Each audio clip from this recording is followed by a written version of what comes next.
Teacher capsule में आप सभी लोगों का हार्दिक स्वागत है।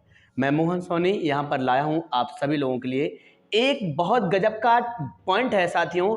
यहाँ पर सामान्य तौर से आपके पेपर में लगातार क्वेश्चन आपके बन रहे हैं और यहाँ पर हम लोग देखते हैं कि किस तरीके से पेपर में क्वेश्चन आपका बनता है और आखिर हम लोग गलत क्यों करते हैं, गलत करने की वजह क्या है। हम लोग एक एक करके वो सारे के सारे क्वेश्चंस को देखेंगे तुलनात्मक रूप से, जहाँ से पेपर में लगातार क्वेश्चन बनता चला जा रहा है और हम लोग लगातार गलत करते चले जा रहे हैं। वजह क्या है कि आप लोगों ने उस चीज़ को बारीकी से नहीं समझा। आइए मैं आपको बहुत गूढ़ बात बताता हूं साथियों। अगर मैं आपको कहना चाहूं, दो चीजें आपकी आती हैं, एक होता आपका वर्ण, एक होता आपका ध्वनि। आखिर वर्ण किसे कहते हैं, वर्ण किसे कहते हैं? तो साथियों, जिस चीज को लिख दिया जाता है, जिस चीज को लिखा जाता है वो आपका वर्ण कहलाता है, जबकि ध्वनि किसे कहते हैं? जिसे बोला जाता है वो आपका ध्वनि कहलाता है। अगर मैं एक छोटा सा एग्जाम्पल आपको बोलूं, जैसे कि मैंने आपको कहा का, तो ये साथियों ये का जो है ना, ये आपका ध्वनि है और जैसे ही मैंने का को लिख दिया ना, तो ये आपका वर्ण कहलाता है। मैंने आपको कहा आ, जब तक मैंने ये बोला तो ये ध्वनि था और जैसे ही मैंने आ को ऐसे लिख दिया तो ये आपका वर्ण बन गया। इस तरीके से आपको समझ में आया। वर्ण का मतलब जिसे लिखा जाता है और ध्वनि का मतलब जिसे बोला जाता है। आइए साथियों, यहाँ से उठने वाले सारे के सारे क्वेश्चंस को हम लोग देखते हैं।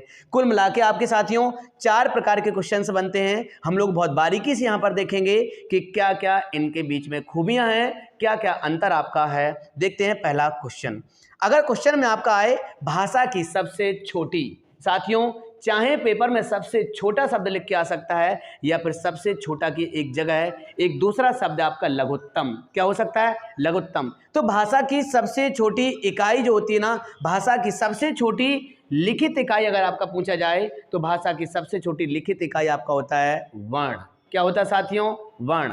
वहीं पर अगर मैं आपको बोलूं भाषा की सबसे छोटी मौखिक इकाई, मौखिक का मतलब जिसे बोला जाता है, तो भाषा की सबसे छोटी मौखिक इकाई आपकी होगी ध्वनि। क्या होगी आपकी? ध्वनि। वहीं पर बात आती है आपकी भाषा की सबसे छोटी इकाई। साथियों जब आपका ना तो उसमें आपका लिखित लिखा हो ना आपका मौखिक लिखा हो, केवल इतना लिखा हो भाषा की सबसे छोटी इकाई, ये नहीं कहा मौखिक, ये नहीं कहा लिखित।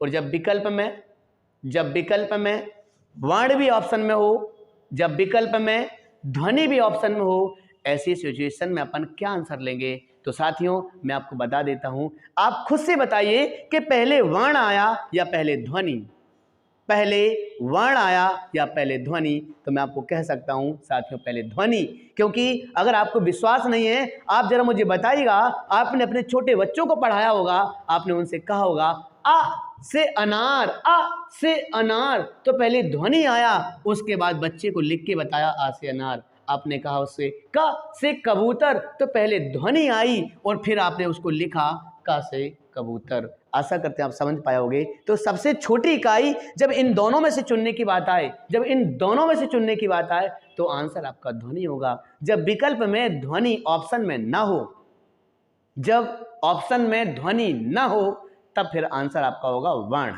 लेकिन जब वर्ण और ध्वनि इन दोनों के बीच से चुनने की बात आए तो सबसे छोटा आपका होता है ध्वनि, ध्वनि, ध्वनि। आशा करते हैं आपको समझ में आया होगा। एक अंतिम क्वेश्चन, भाषा की सबसे छोटी सार्थक इकाई। साथियों सार्थक, सार्थक का मतलब होता है स अर्थ, स अर्थ यानी कि अर्थ सहित, यानी कि ऐसी कौन सी इकाई होती है जिसका अर्थ होता है सबसे छोटा? तो साथियों वो होता आपका शब्द।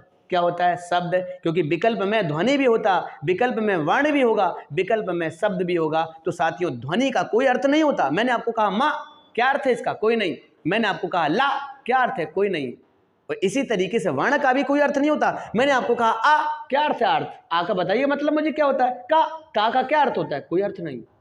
तो यानी कि वर्ण और ध्वनि के कोई अर्थ नहीं होते। जब वर्ण और ध्वनि आपस में चिपकती हैं, चिपकने से बनता है शब्द। जैसे कि अगर मैंने कहा आ आपका क्या है? ये ध्वनि है। मैंने आपको कहा माँ, माँ आपका क्या है? ध्वनि है। और इन दोनों को चिपका दिया तो आपका बन गया आम, और आम आपका होता है शब्द और शब्द का होता है अर्थ।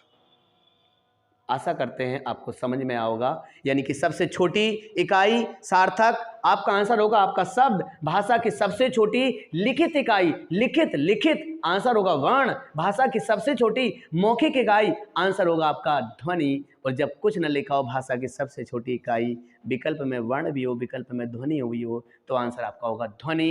इस तरीके से साथियों आपको समझ में आया कि किस तरीके से ये आपका क्वेश्चन आपका पेपर में बनता है। आशा करते हैं आप लोगों को समझ में आया होगा साथियों। एक बार मैं आपको पुनः कहता हूं, मैं बहुत मेहनत से आपको पढ़ाता हूं, वही चीजें मैं आपको बताता हूं जो आपके लगातार पेपर में आते रहते हैं। कम से कम आपकी ये जिम्मेदारी है, आपकी जिम्मेदारी है कि ऐसे बहुत सारे बच्चे, गरीब बच्चे हैं जिनके पास में अभी भी ऑफलाइन बैच में पढ़ने के लिए पैसा नहीं है, वह ऑफलाइन बैच में नहीं जा सकते, वह सब्सक्राइब नहीं ले सकते, वह सब्सक्रिप्शन नहीं ले सकते, महंगे सब्सक्रिप्शन है। कम से कम आप YouTube के माध्यम से इस लिंक को आप जितने भी ग्रुप में आप भेज सकते हो उस ग्रुप में भेजिएगा, ताकि बहुत सारे बच्चों के पास में ये इंपॉर्टेंट वीडियो आपका पहुंच सके, निःशुल्क पहुंच सके, वह भी समाज की धारा में शामिल होना जानते हैं साथियों।